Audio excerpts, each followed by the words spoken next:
1. The Darien Gap, Panama. Darien Gap. Discovery Channel. Darien, as it is often abbreviated in the expedition industry, is often said in a flat, understated manner. It needs no bigging up, no hype, and no false jeopardy. This infamous stretch of jungle is the only break in the Pan-American Highway that runs from Alaska to Patagonia. It's lawless and renowned for smuggling, kidnapping, and violence.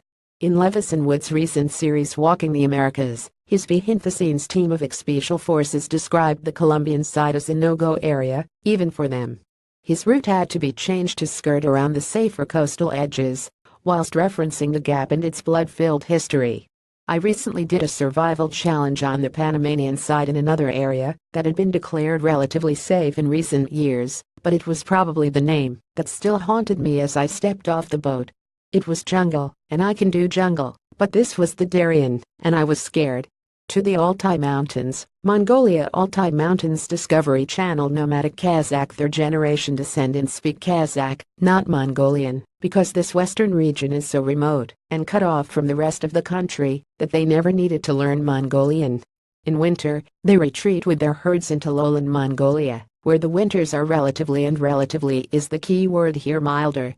In summer, they venture up into the Altai, some of the ruggedest and most inhospitable peaks in the world. For Left 4 Dead, I was dropped by a production team in the foothills of these mountains with a seemingly insurmountable mission of crossing them in late winter. As the days went past, the landscape taught me that survival there relies on teamwork. It's animals that the nomadic Kazakhs use to tame the wilds. They use the meat, blood, and fat of their herds to nourish them, and the skins to keep warm. Without livestock, the mountains offer virtually nothing to a lone person trying to survive. It was a very humbling experience. 3. Antarctica. A tribute to the Terra Nova expedition. Antarctica. Dreams time. The highest, driest, and coldest continent on Earth is surely the archetypal hardest place to survive. A lesser-known part of the Scott expedition was a journey in search of emperor penguin eggs in the 24-hour darkness of winter. The foreman team conducted their trip over 100 years ago, and each evening they spent 7 hours trying to thaw out their sleeping bags enough to get inside the frozen blocks, but, incredibly, those 7 hours were the more comfortable hours of the night. The final hour in bed, when they lay still inside their bags, and therefore generated less heat, was the coldest the team had to endure. They never really slept. It's on my bucket list for some reason, but I've still never ventured that far south. For the Atacama Desert, Chile. Atacama Desert. Dreams time. The 4 survival priorities are water, food, fire, and shelter.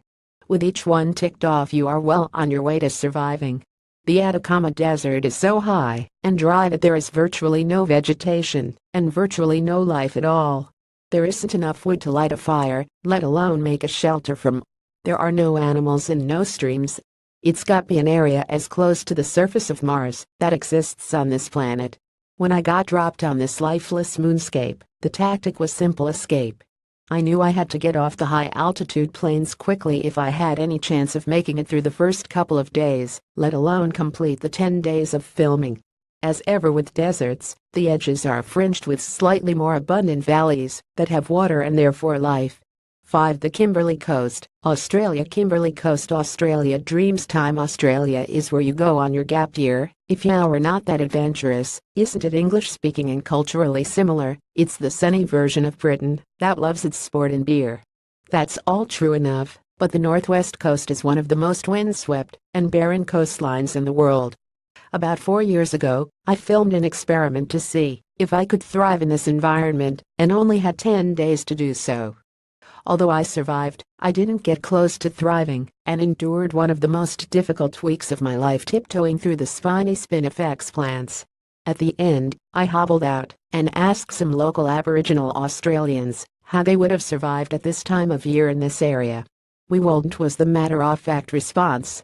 "We would have traveled inland at this time of year by at least 100 kilometers. Out here there's nothing."